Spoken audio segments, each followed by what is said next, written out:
Olá, sou Rosana Oliveira, geriatra, convidada do programa Bem Viver.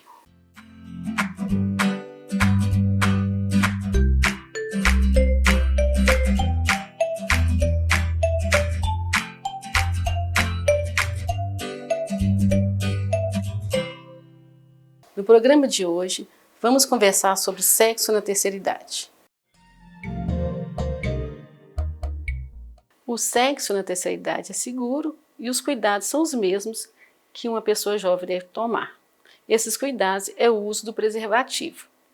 Na terceira idade, existe o tabu de não se conversar sobre sexo. E normalmente o idoso não recebe educação sexual para o uso de preservativos. E, atualmente, a gente está tendo muito mais incidência de DST e AIDS em pessoas acima de 60 anos pelo uso incorreto ou não usar o preservativo. O libido, segundo Freud, é uma energia que nos impulsiona para os instintos da vida, né? Os instintos podem ser vários, os instintos na esfera sexual, os instintos na vida amorosa, afetiva, na vida familiar, nos projetos de vida. A falta de libido pode atingir tanto o homem como a mulher, né? E isso vai depender muito do grau de comprometimento hormonal que o idoso vai ter.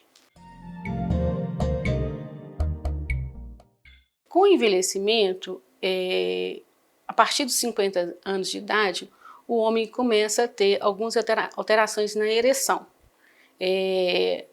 A vasodilatação, né, que vai engurgitar o pênis para realizar o ato sexual, ela começa a ficar ineficiente a partir dessa idade, por questões do envelhecimento normal mesmo.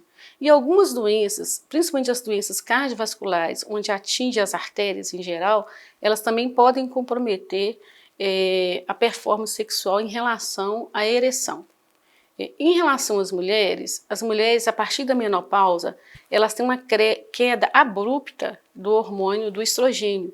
Esse hormônio é muito importante para manter a lubrificação vaginal e o tônus da vagina. E isso pode causar um incômodo à mulher e causar dor durante a realização do ato sexual, causando uma diminuição da libido. Os estimulantes sexuais são apropriados em qualquer idade, né? Então, os estimulantes sexuais eles servem para fazer um contraponto quando você tem uma diminuição da libido. E existem os estimulantes sexuais que não são medicamentosos, né? O que a pessoa deve realizar sempre, não tem nenhum risco, que seria a realização dos fetiches, realização de terapias de conversa com o parceiro, de conhecer o próprio corpo, de utilizar do corpo como um órgão a mais na relação sexual, não só a penetração e o orgasmo. Agora, alguns produtos que podem ser usados pelo homem e pela mulher, às vezes precisa de uma indicação médica. Por exemplo, o homem, para usar medicamento, ele tem que passar por uma avaliação médica, porque esses remédios não são isentos de efeitos colaterais, né? Todo mundo deve conhecer o Viagra, o Tadalafila, né? E também tem uns antidepressivos, tipo o Trazodona, que pode melhorar a ereção. Em relação à mulher, ela pode se utilizar de os gels, né, intravaginais, e de preferência os gel à base de água, né, para não interferir na lubrificação da camisinha, não estourar. A mulher também pode fazer fisioterapia pélvica, o pompoarismo é muito indicado, né? A mulher também pode fazer até aplicação de laser para melhorar o colágeno da região vaginal e com isso melhorar o orgasmo dela. Então são várias técnicas, né? Agora, quando se indicar medicamentos, precisa de ter uma avaliação médica. A disfunção erétil é a incapacidade de manter uma ereção suficiente para ter uma relação sexual. Ela pode acontecer no homem mais jovem e no homem idoso. Isso vai depender muito das causas e do momento. Por exemplo, ela sendo intermitente ou ocasional, isso pode acontecer em qualquer homem. Uma ansiedade, um excesso de estresse pode causar uma disfunção erétil que é transitória. Agora, ela é mais comum, né, no homem idoso, porque a partir dos 50 anos de idade também nós vamos ter várias alterações em relação à vasogênese, né, que a ereção ela depende que as artérias estejam funcionando bem, né, e é bom lembrar para os homens, né, que a disfunção erétil ela é um marcador cardiovascular. Muitas vezes o homem se descuida da sua saúde, não trata uma hipertensão e vai se importar muito com a questão da disfunção erétil. Então, se ele já está apresentando uma disfunção erétil, ele é bom cuidar da saúde cardiovascular dela, porque isso é um marcador importante. O geriatra, ele vai acompanhar as alterações normais do envelhecimento, que muitas vezes são consideradas doença e não são. Né? A senescência é um fator que acontece com todos nós, a senescência e o envelhecimento é inexorável, e a maneira que a gente envelhece é particular de cada pessoa, de como ela teve o seu estilo de vida, né? Como ela levou a sua vida, como que ela tratou suas doenças. Né?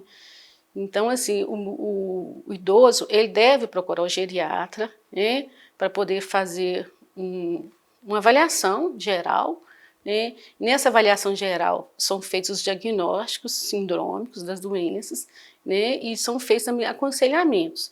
E a partir disso, a gente faz um plano de cuidados. Nesses planos de cuidados incluem uma saúde como um todo. E a sexualidade, ela faz parte da saúde do ser humano. Né?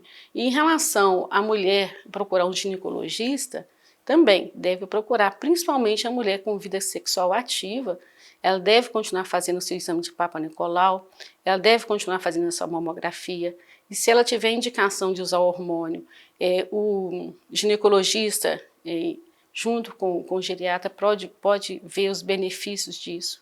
Em relação ao homem, né, ele também deve procurar um urologista, que existem muitos tratamentos para disfunção erétil, que é só o urologista que faz.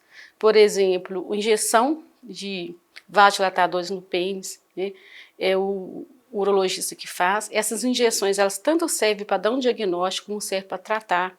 Existem também as próteses penianas, né, e existem as medicações. Essas medicações tem que levar em consideração os fatores de risco.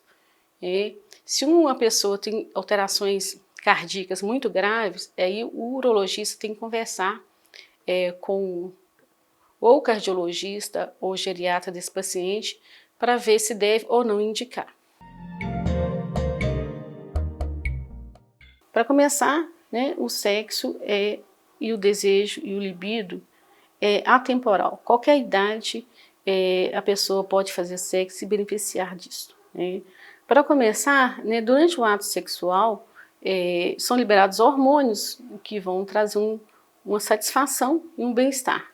Um desses hormônios é a oxitocina, que é o hormônio da felicidade. Né? Também a dopamina, que é um hormônio que traz o bem-estar, e também outros hormônios, como a noradrenalina, também são liberados. A performance cognitiva do paciente, também existem alguns estudos relatando que a cognição melhora quando um casal mantém a vida sexual ativa. Melhora também a autoestima, né? Melhora mais também as relações entre casais, tem mais satisfação no casamento. Para orientar vocês em relação a ter uma vida sexual saudável durante toda a nossa trajetória, o conselho que eu dou é cuide-se. Cuide-se do seu corpo, cuide da sua saúde, né? Tenha hábitos saudáveis de vida. Alimente-se bem, procure fazer atividade física, procure cultivar o amor, cultivar plantas, cultivar amizades e criar laços, criar uma rede de apoio. E procure também entender as ansiedades e os estresses da vida e aceitar também que o corpo da gente, ele não é o mesmo. Uma pessoa que chega aos 60 ou 70 anos não tem um corpo de 20 anos.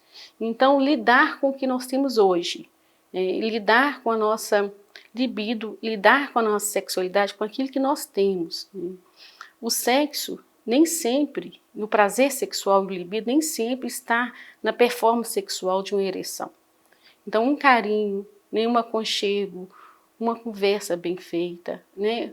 Um cafuné na orelha, isso tudo traz prazer. Então, uma pessoa que se integra o seu corpo com a mente e que consegue respeitar o outro, ele tem um prazer sexual. O sexo primeiro começa na mente, né? A pessoa tem que sentir esse desejo, sentir o desejo de estar vivo. Então, o conselho que eu dou é cuide-se, né? Viva bem. Chegamos ao final de mais um programa.